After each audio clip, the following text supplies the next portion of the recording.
We're continuing our coverage of the wildfire crisis up in northern Saskatchewan, which is improving day by day. NDP leader Carla Beck has been on the front lines of that, along with various other politicians. She's in studio with us this morning. Carla, thank you for being here. Good to be here, Daryl. You've heard the comments over the last couple of days. We had the public safety minister on this program. I know you watched that. He said that the planes were grounded because pilots are not being pulled off the front lines, fighting fires to go train. What was your reaction to those comments from Tim McLeod yesterday?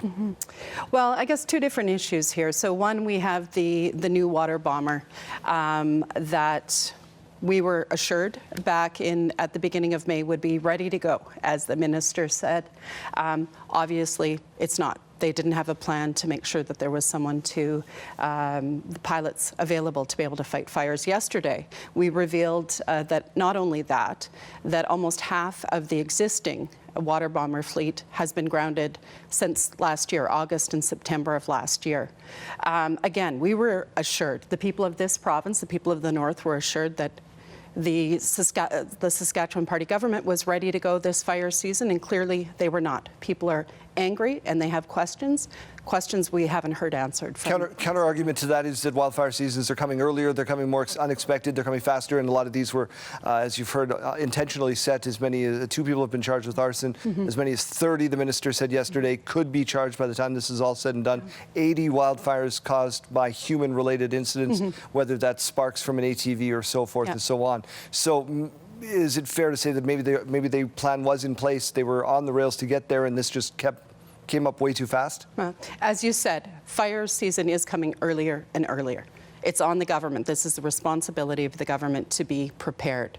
Again, we were assured by the minister very confidently, not more than 2 months ago, that they were ready. Clearly, they were not.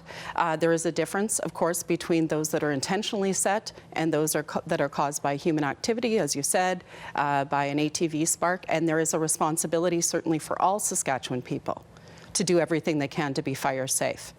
But the responsibility to be prepared for fires rests solely with the government and the ministers, and frankly, they have failed, and Saskatchewan people will continue to ask questions about why they weren't prepared for this fire season, a season that has seen devastation. We were up in Denair Beach just a couple of days ago, hundreds of homes lost. Folks on the front line have done absolutely everything they can. We saw firefighters who had been working shift after shift at great danger to themselves just to save structures and homes in their communities.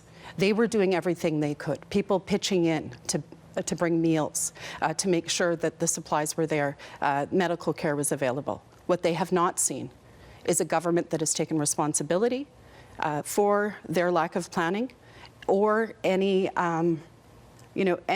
sense of the catastrophic consequences of their failures in this fire season. That's what we will continue to hold this government to account about, because people in this province deserve better and they deserve answers. Sure, and I'm sure there'll be a detailed postmortem on this once this is all said and done, but what have you learned over the course of the last couple of days in these tours? I know Jordan McPhail's been on the front lines of this as well, that you can use to learn from, to change policy going forward? Yeah, there needs to be a plan to have all resources available.